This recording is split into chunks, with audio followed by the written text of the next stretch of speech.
Hello and welcome to Your Health Moment podcast. I'm your host, Max Sturdivant, better known as Dr. Fitness. On this podcast, I want to give you the tools to start, continue, and never give up on your journey towards health. Now, whether you struggle with your weight, eating the right food, hydration, exercise, or even time management, you're in the right place, and I'm here for you. Now, let's dive right into this episode. This episode is brought to you by McGowan Spinal Rehabilitation Centers. Are you tired of living in pain and feeling on the edge? Introducing McGowan Spinal Rehabilitation Center, located in the heart of Jacksonville, Florida. The team at McGowan is dedicated to unraveling the mystery behind your neck pain, your back pain, your shoulder pain, by employing a wellness approach to diagnose the root causes of your pain and optimize conditions for normal function, as well as unlock a new level of vitality and vibrant health. Because you deserve to live pain-free and thrive in every aspect of your health. Visit McGowanSRC.com for more information. That's McGowan src.com. Hey, thank you for joining us for another episode of Your Health Moment. I'm your host, Dr. Fitness, and as always, we're going to discuss all things holistic health and wellness. And today will be no different. Today, I have the pleasure of interviewing Dr. Rosemarie Rutecki, and we're going to be discussing how your gut health may be responsible for brain fog, cancer, autoimmune conditions, cardiovascular disease, and even low energy if you're experiencing something like that. So I get to introduce Dr. Rosemarie Rutecki, who's created the Rutecki Method. It's a 30-day program that's specifically designed, to help you to transform your gut health in 30 days or less. Unlike other methods that you may have heard of, they're not as effective, and some can even make your symptoms worse. So the Rutecki Method offers a complete long-term solution. And I am excited that Dr. Rosemarie Rutecki is here today. I appreciate you joining us, Dr. Rosemarie. I don't want people to forget your name, and I want them to be able to find you. So it's Dr. Rosemarie Rutecki, the Rutecki Method. So why don't we start by having you tell us a little about yourself and what you do, Doc? Oh, thank you so much, Max, for having me today. I am so excited. I am Dr. Rosemarie Rutecki, and I'm a pharmacist, and I'm also a board-certified functional medicine practitioner. And I help people transform their health starting from their gut. So when we work in our gut health, we get, as you said, more energy, we're more productive. I work with a lot of high performers that they need, and everybody's a high performer, right? We should all strive to want to be healthy and do stuff and have our 100% our brain and energy just to live life to the fullest. That's just so true. Thank you very much. And I agree with everything that you're saying. We all really should be performing at a high level. But there are some listeners out there, Doc, that have no idea when we mention gut biome, what we're even talking about. Can you kind of give us a little bit of an education on what is gut health? Yes, so the gut microbiome is the combination of all your friendly bacteria. We have viruses, we have tons of things in our gut, and they live happy there. And what they do, they keep us healthy. So 80% of our immune system is in our gut. We also have the gut microbiome and brain connection. So we make a lot of neurotransmitters like serotonin, dopamine, or epinephrine in our gut. So if we're not eating for our gut's going to get sad, right? And then we're going to feel that way. Okay? And also the gut microbiome, all that combination of friendly gut bacteria that we have there, their function is to digest the food, so we can absorb the nutrients, and that all the nutrition will go through our cell membranes. So then we're going to be healthy, right? Oh, yeah, that's fantastic. Yes. What a So great description. thank you. So that's why it's important to eat for the gut. So that way, if we're eating food that is not what our gut microbiome wants, then the gut microbiome is going to be hungry. Mm-hmm. And when the gut microbiome is hungry, it's going to be looking for food. And when it doesn't find it, then that's when we start seeing disease. Got you. So what I hear you say, because, I'm a little bit slower than you, Doc. What I hear you say is there is friendly bacteria that live in our gut and on us, and there are unfriendly bacteria that live in our gut and on us. And they're constantly at war. And the one that wins that war is the one you feed. So if you give your gut the food if you feed the friendly bacteria that are in your gut, they're going to do a much better job with your immune system, with their fight to help you to digest and process food and things that you need to run properly. But if you don't feed them and you feed the other side, the unfriendly bacteria, viruses and candida and yeasts, then what happens is they win this proverbial war of your body, and they don't really care about your body. They don't care about your immune system. They don't care about making sure you get nutrition. They just kind of care about themselves. Yes. And so we definitely want to make sure that we learn how to feed the ones that are our team so we can win this war that's always raging, instead of feeding the ones that are out to get us. Is that a good recap of what you said, Doc? That's a good, I like the way that you put it in your own words, right? So we got to feed the good ones so they win, right? They are like kind of like our castle, protecting our universe. They're protecting us. And then when we're not feeding them, then we can see an overgrowth of yeast. And then we see a lot of people that have yeast overgrowth when they take a lot of antibiotics, or they take a lot of pain medications, or they take a lot of anti-acid medication, or they're in a lot of stress. Then we're feeding all of these bad bacteria, also having low stomach acidity. So that's what the gut microbiome doesn't start in the gut, it starts in the mouth. So we have also gut microbiome in our oral cavity, and that's also connected through our gut. So going to the dentist, having good oral health, checking that we don't have any periodontal disease is important to protect our gut microbiome, our whole system too. Chewing the food. Sometimes we're eating so fast that we just swallow the food. We don't chew. So the action of chewing the food create, mastication, increase the stomach acidity, send signals for our, to have more digestive enzymes so we can digest the food. So if we're eating on the TV, or, eating very fast, not paying attention to the food that we're having, then we're not preparing the whole system to receive the food.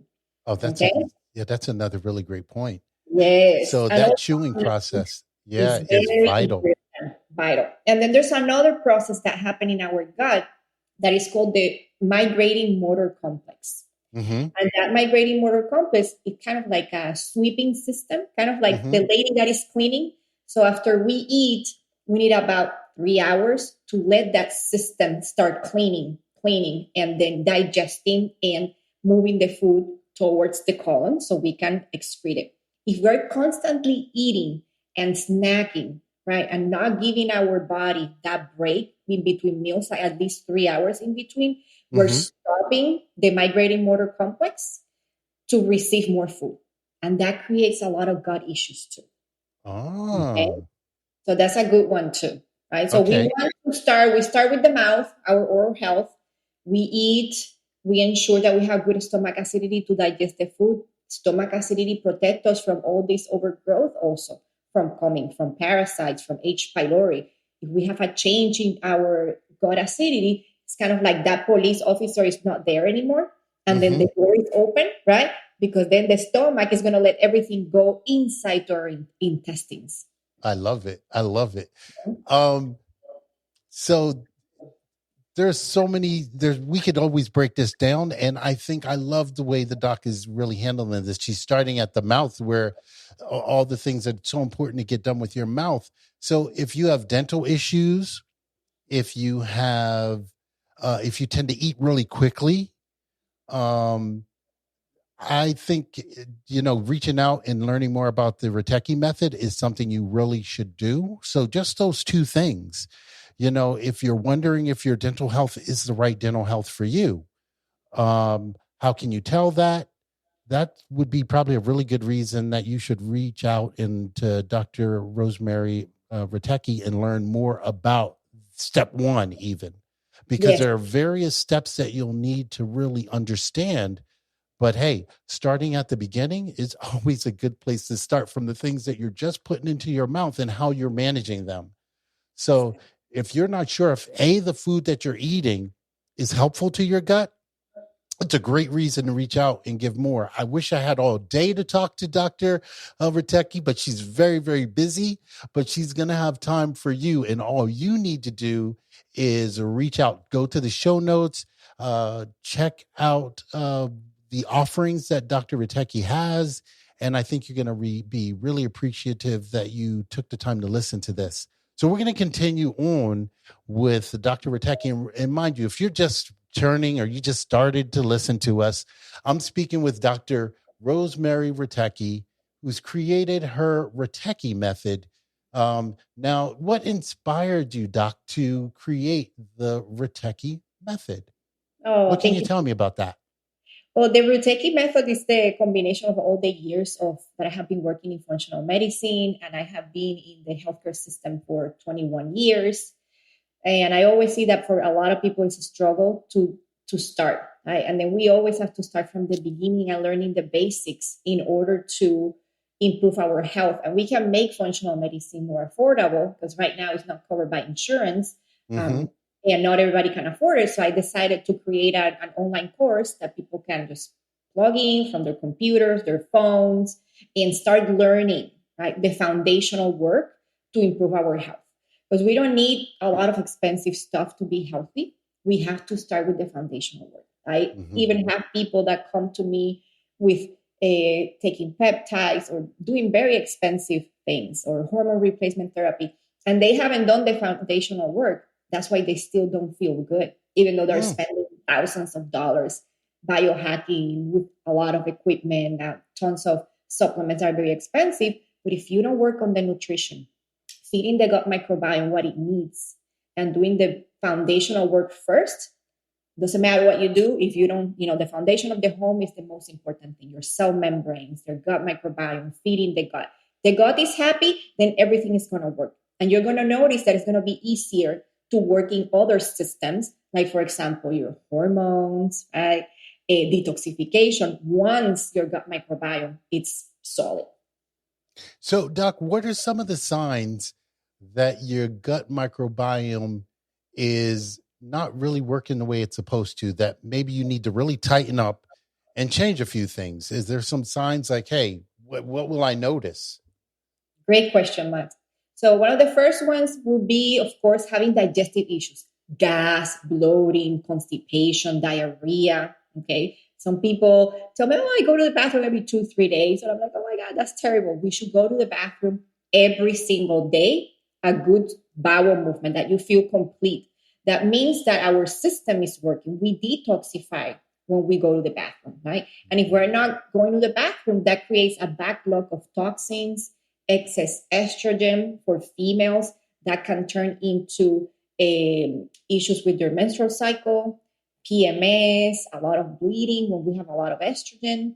And then for guys, more estrogen means less testosterone, more abdominal fat, right? Those could be signs of having issues with your gut, because the gut pretty much get rid of excess estrogen in the body. That's the connection with the gut and the hormones. Okay, so you go ahead. Oh, yeah, I was saying, so if you're noticing that you have a gut, I mean, this is something you should really look into. Yeah. Being tired, being tired, fatigue, not thinking straight, not sleeping well. All those are signs also of gut microbiome dysfunction, having an autoimmune condition. A lot of autoimmune conditions starts from the gut microbiome. There's a lot of bacteria that have been related to autoimmune conditions like Klebsiella, for example. In patients that have rheumatoid arthritis, they tend to have that in their gut. Many things. H. pylori can also be connected to thyroid issues. So if you have any autoimmune condition, any issues with your heart, with your cholesterol, I would say like everything is connected to your gut. So if there's something happening with your health right now, work with your gut microbiome, even if you don't have the physical digestive symptoms of diarrhea, constipation, bloating. You can go to the bathroom every day and think, oh, I don't have any digestive issues. But if you have an autoimmune condition, then you have a gut microbiome issue. So if you're not familiar with autoimmune condition, Doc, what would an autoimmune condition be? Arthritis, or are there some others that you can? Yes. So autoimmune conditions are when your body attacks itself. The immune system is confused and start attacking itself. Okay. So let's say, for example, Hashimoto's is a condition of the thyroid where the immune system attacks the thyroid. Okay. Rheumatoid arthritis is another autoimmune condition where the body start attacking the joints. Okay. There's so many autoimmune conditions. There's psoriasis, attack your skin. Crohn's, colitis is an attack to the gut, directly to the gut. And we have found a lot of research that your gut microbiome, leaky gut, all that is connected and could be the starting point of an autoimmune condition. Okay. So working with the gut, we can stop the progression of an autoimmune condition, right? It's not that we're going to cure it. In a lot of cases, people like get really good and they reverse, but they still have to be vigilant because if they stay out of track, the autoimmune condition will flare up again. Okay. Oh, that's fantastic. So that's really good to know. So psoriasis, different types of skin conditions. So exploring your gut biome and making sure it's correct is really a good thing to do. Now, correcting it and making sure that my gut biome has a lot of different species of is it flora, or is it positive or friendly bacteria? Friendly bacteria, friendly flora, yeah. So if we want to make sure it does, how can we make sure that we have a large spectrum, so different types? Because I'm assuming we need a lot of different types of friendly bacteria in our war. It's like if you're fighting an army, you need planes, you need tanks, you need soldiers, you need missiles, you need a whole lot of different ordnance depending on the war you're fighting. So I'm assuming it's the same for the bacteria that would be living in us and on us. 100% diversity, good variety of commensal flora. It's very important because the more friendly bacteria we have, the more flora we have, the stronger our immune system will be. Also, is correlated with longevity. So people that are aging, they have low microbiome diversity, low flora. Okay, so we have to feed it. We have to feed it with things that will make it grow all the time. Okay, things like fermented foods, tons of fiber from fruits and vegetables. Okay, the gut microbiome loves that. And our diet, unfortunately, the American standard diet, the standard American diet, I call it the SAD diet. It's sad because it's not feeding the gut microbiome, right? It's food. And before, when I was young, I didn't know any of this information. I was just thinking, well, food, calories, if I'm hungry, I eat. But now that I have all this knowledge and all the data and all the research showing how important is eating for the gut microbiome by incorporating fiber with fruits and vegetables and fermented foods, I make that part of my diet. Okay. So it's like if I eat all that, then I indulge myself with something sweet because I already fed my gut microbiome. Yeah, that's a really good point. Yes. So do your rewards after you feed your good army, but don't spend your life eating the things that aren't feeding your friendly bacteria, because something's getting fed when you ate, and it's just not the bacteria that are there to help you. Exactly. Yeah, you And want to feed the good ones. You don't want to yeah. feed, you don't want to keep the good ones hungry, because that's when disease start happening. Like, for example, a lot of people can have, this is a condition that is called small intestinal bacterial overgrowth, and pretty much, Mm. I don't know, I would say like maybe, I don't want to guess, but it's a lot of people. There's a big percentage, especially people that are diabetic. They have a What SIBO. what are the So symptoms, Doc, so of that? symptoms is, so the way it starts is the bacteria of the colon of your large intestine moves up to the small intestine because it's hungry. Okay. Ah, And then because it's not in the right environment, that bacteria should be living in the colon, not in the small intestine. It creates a hell of an imbalance in your gut. A lot of oh, bloating, a lot of gas, a lot of it, for some people could be constipation, for some people could be diarrhea, and it's very difficult to. It's not difficult. It's challenging to treat when you have a lot of overgrowth that is not supposed to be there. Right. So to tame that bacteria down, it takes some time and diet, and it's a struggle for a lot of people.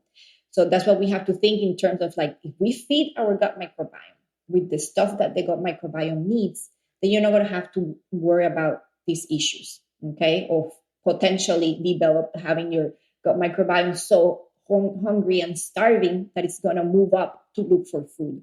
oh, that's fantastic. So if someone listening now, they can reach out to you to get a better understanding of the foods they really need to eat, like the fermented fruit foods. Because if you're not really familiar with them, reaching out to Doc, you'll be a little more familiar with fermented foods that you could have. And because a lot of us off the top, what we think sauerkraut and maybe kimchi, but not too many people reach out for kimchi. Some of those fermented foods really require you get used to the taste, so to speak. Has that been your experience, Doc? Or when you started Yes, eating fermented yes. stuff, you were like, yummy, this is great. No, when I started eating them, I remember throwing away a couple of bottles because I didn't like it. I'm like, I can't eat this. And then I started eating more research and more research. I'm like, I have to eat it. So I started, and that's why I tell everyone, start with 1 tablespoon or at least a teaspoon with every meal. Oh, And that's a good idea. you're gonna acquire a taste eventually. So buy something small. I remember I bought a big one, and I'm like, and then I felt so bad because I throw it away because I couldn't eat it.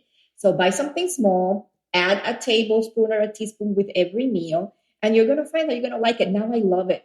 Now, if I go out of town and if I don't have for my fermented foods, I'm missing it. My gut microbiome is like, where's my fermented foods? Like, give it to me. And it's the less expensive way to increase your commensal flora, because there's a lot of probiotics out there that are very expensive and they don't work as good as fermented foods. You can even make fermented foods at home. You buy cabbage, salt, water, you let it, ferment for a couple of days, then you have your fermented foods. It's Oh, not wow. only Okay. So it's easy to make at home. And in Mhm. your material with the Rutecki method, do you give instructions on how to make your own fermented foods at home? Yeah. Oh, wow. So that's fantastic because I think some of the store-bought stuff is kind of pricey too. So being able to make it at home sounds really great.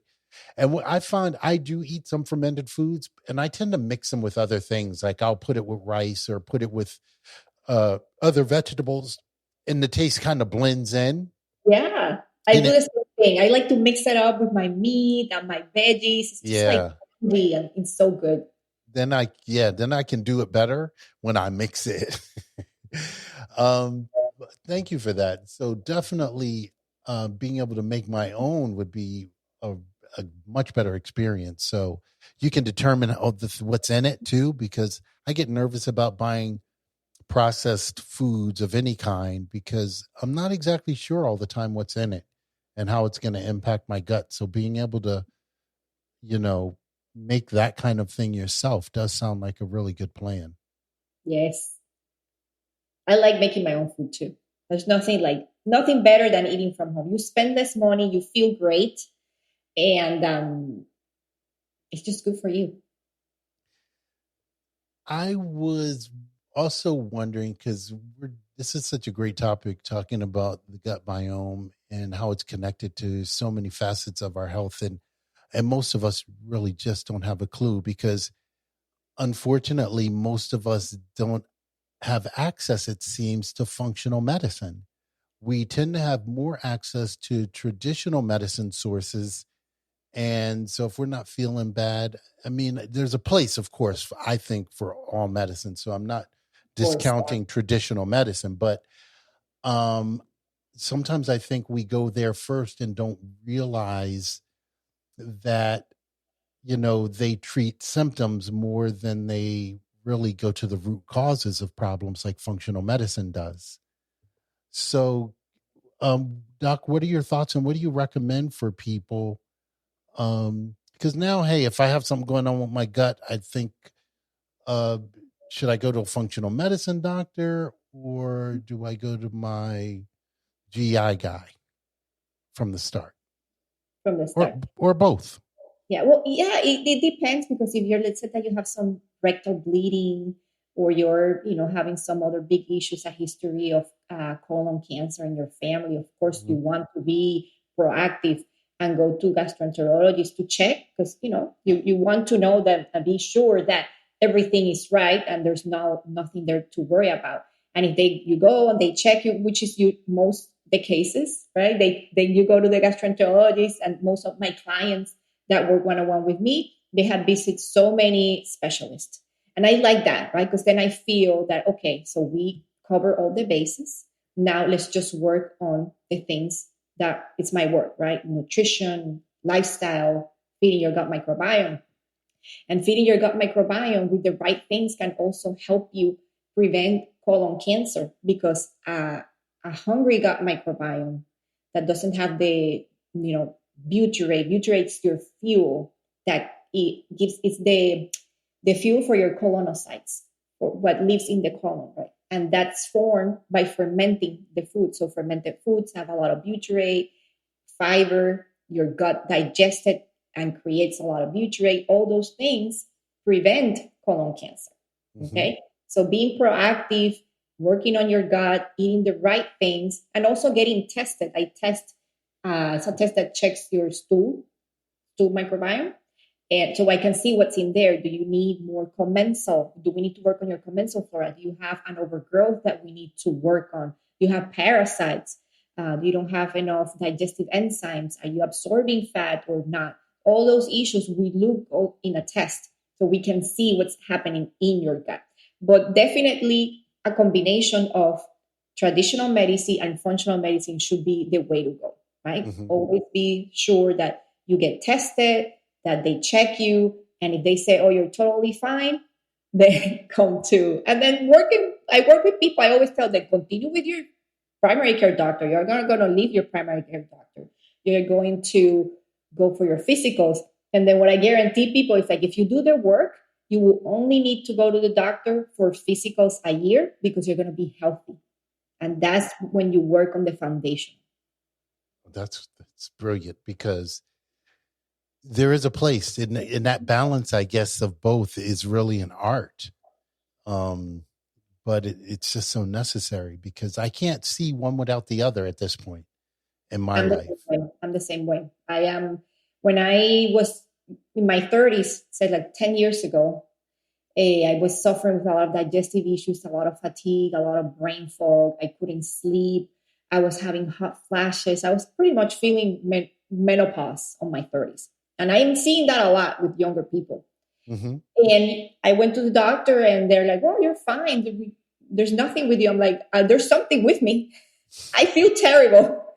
And that's how I found functional medicine, by me being proactive and looking. But if I would have stayed, just them telling me there's nothing with me, or if I would have keep going to other doctors, maybe I would have ended up in antidepressants. A lot of females and a lot of people, doctors, sometimes they don't know what to do with you and they just prescribe you something just to give you something. When in reality, that's not the root cause. They're just patching the symptoms with a medication. So I'm happy that I was able to found functional medicine because I was able to, and now I feel better than in my 20s. I have more energy. I have more drive. I have more libido. I have more hair.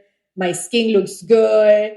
And that all starts in your gut microbiome. Also, the gut microbiome is connected to your skin. So if you want to look younger, working your gut microbiome is going to make you look younger too. Wow. So, Doc, if someone wants to reach out to you to take the tests so we can determine what's going on with their gut biome, what do you recommend? They can reach out to me through my website, Okay. drrosemarierutecki.com. I'm also in social media, LinkedIn and Instagram at Dr. Rosemarie Rutecki. So it's very easy to find me, and I will give you all the information too. And I'll give you also the link for the course so your listeners can enjoy $10 off from the course. That is $97. Super accessible, affordable for people to start improving their health. Oh, that's fantastic. So go to the show notes. You'll get the link. Or if you text me, I'll make sure you get the link as well. And you can text me at 904-236-5858. That's 904-236-5858. I'll make sure you get the link to the Rutecki Method program. So you can get that link. So, Doc, I really appreciate you joining us today. The information you shared, I think everyone needs to know, and I think everyone needs to know what's going on with their gut biome, whether they believe there are issues there happening or not. I think just getting a baseline with your gut biome is a really important thing to do. So thank you very much for sharing this information. Is there one more thing you'd like to share, Doc, before we go? I want to say thank you for having me. And I want to tell people that they don't have to continue to struggle. They can get better. But you have to work hard for it, right? That you have to make your health a priority. Sometimes people don't want to invest in their health, and they invest in things like a car or a purse or clothes or things that are not going to get you where you want to be, because you're pretty much neglecting yourself. And you have to come from a place of love, of loving yourself before anything else. Because when you're good, when you feel good, you can give all that to others. If you're pouring from an empty cup, and that's what's happening with this society, we're all burned out. We're all tired. We are fatigued. We're neglecting our children. We're neglecting our partners. We're seeing a high increase in divorce, in parents not being present with their kids, people not happy at work.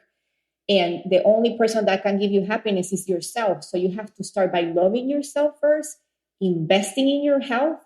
So then what's going to come out from you will change everything in the world, starting with your family and your loved ones.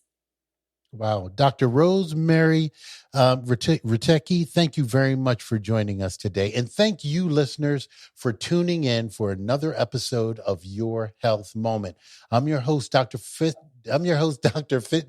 and I'm looking forward to talking to you again next week. Take care and bye for now. Bye-bye. Thank you for listening to this episode of Your Health Moment podcast. If you enjoyed what you've heard, you can visit our website, yourhealthmoment.com, for past episodes, show notes, and all the resources that we mentioned on the show. Feel free to connect with me on social media too. Send me a DM and let me know what your thoughts are about the episodes that you've been listening to. And don't be shy about requesting any other show topics that you might like to explore.